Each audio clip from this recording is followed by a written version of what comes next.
Hello and welcome to this episode of Trash to Track. In this episode I'm going to be looking at this Somerset and Dorset 7F loco made by Bachmann.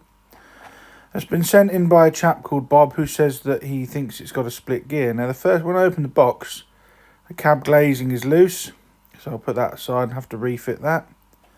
And you have to lift the loco and tender up together as they are connected electrically. Now this is the first instance I've ever seen of one of these locos having a split gear. So it's either on the axle or it's on the drivetrain. So I'm going to have to open this up to investigate. Giving it a battery test, the loco does move initially, and although I'm doing a voiceover you can't hear it. The motor is clicking. It is running, but all you can hear is a clicking sound. So there is definitely something wrong with this 7F.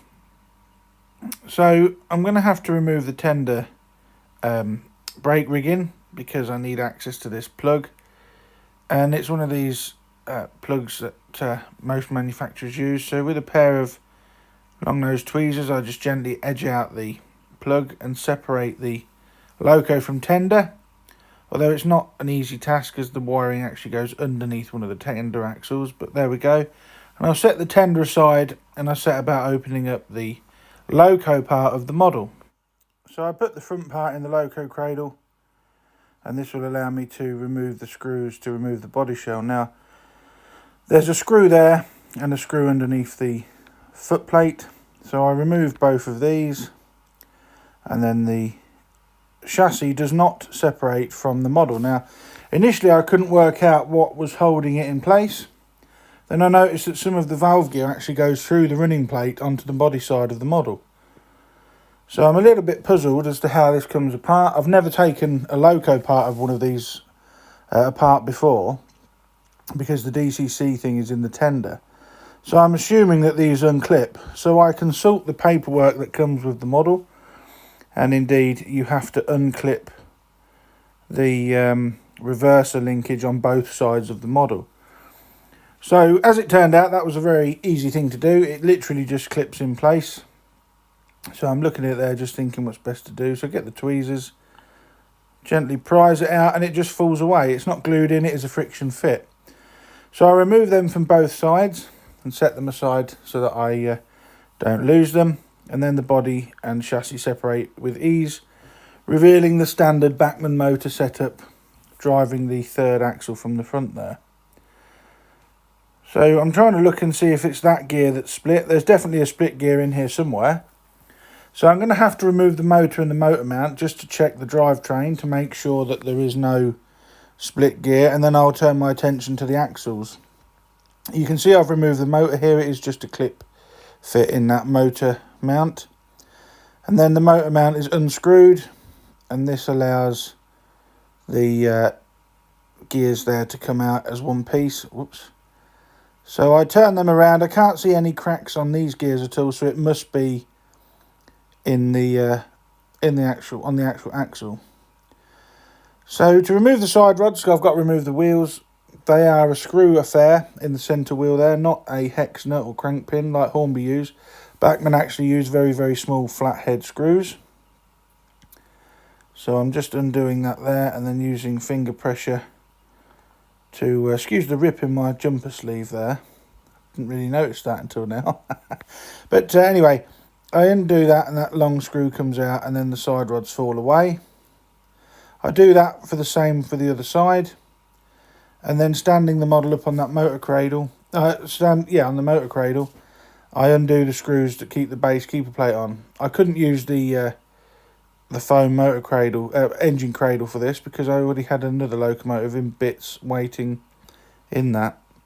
But eventually I undo all the screws and it unclips, comes away as one with the pickups, which is good. No stupid wiring or anything. It's a very good design, these Bachmann models. And the gear is indeed slipping on the axle. So I'm just going to remove the axle from the wheels there and the side rods. Although weirdly it is slipping on the axle, but I can't actually see a crack in it. So what I'm going to do is I'm going to clean this up. I know it's damaged, but I'm going to clean it up because I want to actually see if it's the gear that's faulty or whether the axle has worn. Because usually cracked gears are very visible, especially on Hornby models. You can see them a mile off, but on this one I can't actually see a crack. So I turn it round, I'm examining it under a light, can't see anything at all. So what I'm going to do is I'm actually going to take the wheel off and pull that gear off the axle and see if I've got a gear that matches in my spares tub. So using this wheel pulling tool that I have, just remove the wheel. It's left the plastic insulating bush on there, but that's no bother. With my tweezers, I just put that underneath the lip and that will slide off. And it looks a bit like I'm using a bit of force, but it comes off eventually and it's not damaged. And there is the gear. Now, even now, I've got it off the axle. The crack isn't obvious, but I can just about see it. Now, if I put my screwdriver in there, I've lost it again. If I put a screwdriver in there, there we go. There is the crack. Now, whether or not it's the black plastic, I don't know, but I'm going to have to order some new wheels from Bachmann. So this is a week later, and the wheels have arrived from Bachmann. This is a brand new sealed set. But as you'll see when I open this, to my absolute horror, this is damaged. Look how bent those side rods are. There's the drive wheel. But the rods on this are badly bent. And that is really not on from Bachmann. This was £25, these wheels. And all the side rods are bent. Now, it was packaged well. I ordered these spares through Trains For You. They came, I picked them up. This was the first time opening them. But to find the valve gear, the side rods all bent, was really not on from Bachmann. So what I'm going to have to do, I think, I'm going to use the original wheels and the original side rods, so they are nice and true. And these, I'm going to be in contact with Bachmann and see what they can do, because this really is not on. They should not be sending out spares that are damaged. I don't think that's happened in the box because it was really well wrapped, as I said. Now there's the new replacement drive wheel with a white gear on this time, and everything seems to be okay. So I'm just cleaning the wheels. Somebody might think, well, why are you cleaning wheels on a brand new model? As you can see by that cotton bud, brand new wheels can be surprisingly dirty. And I have cleaned all the other wheels on this model. I did that whilst I was waiting for the spare parts. So now that I've got the new wheel, I'm going to use the original axles and side rods, obviously, because the others were bent. And I orientate this wheel correctly, and I'm going to set this up, put the side rods on and start reassembling Bob's 7F. Now this problem on this model actually got me worried because I have a 7F, but I haven't run it for a number of years, so I actually get that out of storage. And luckily mine was alright, and you'll see at the end in the running session I run both 7Fs on the layout together, which was quite a good sight, to be honest. But now everything's back where it should be. I'm going to put some oil on the axles. There are no proper bearings on this model, which is a shame.